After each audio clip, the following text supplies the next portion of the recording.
Jean-Philippe Ballas. Le Zoom Éco avec vous, Martial You. Émotion chez les banquiers. Les instances qui fixent les règles du jeu dans le milieu bancaire veulent pousser les banques à développer les crédits à taux variables. Et ça, les Français, les Belges, les Allemands ou les Japonais n'en veulent pas, Martial. Mais oui, parce qu'aujourd'hui, les taux sont historiquement bas, bien sûr. En France, ils sont à 2,81% hors assurance en moyenne en ce moment. C'est du jamais vu depuis les années 40. Le comité de Bâle, la haute autorité bancaire mondiale, part donc du principe, et c'est assez logique, que les taux vont forcément remonter dans les 15 ou 20 ans qui viennent et que les banques qui prêtent aujourd'hui à des taux dérisoires vont finir par perdre de l'argent. Donc, les autorités bancaires estiment que les banques devraient favoriser les taux variables afin que ce soit le client à la fin qui paie la remontée des taux. Alors dit comme ça paraît effectivement logique comme raisonnement, mais pourquoi les banques refusent-elles ? Parce que c'est le meilleur moyen de tuer le marché de l'immobilier. Quand on achète une maison, on fait un placement de père de famille, on ne veut aucune mauvaise surprise, on veut rembourser la même somme pendant 20 ans.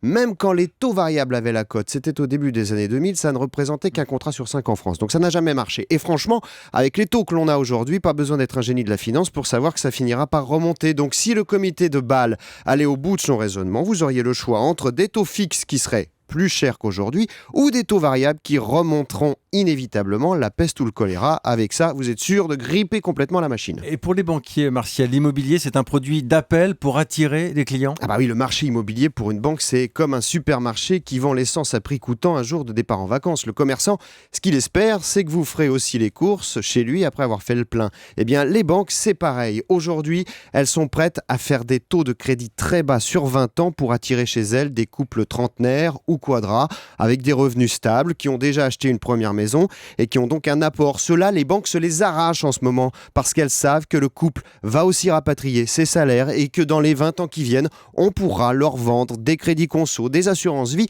Ces clients-là valent de l'or pour les banques, qui d'ailleurs a délaissé les autres en ce moment, et elles ne veulent pas les voir fuir à cause de mauvaises conditions de crédit. Le Zoom Éco, signé Martial You, chaque matin sur Europe 1.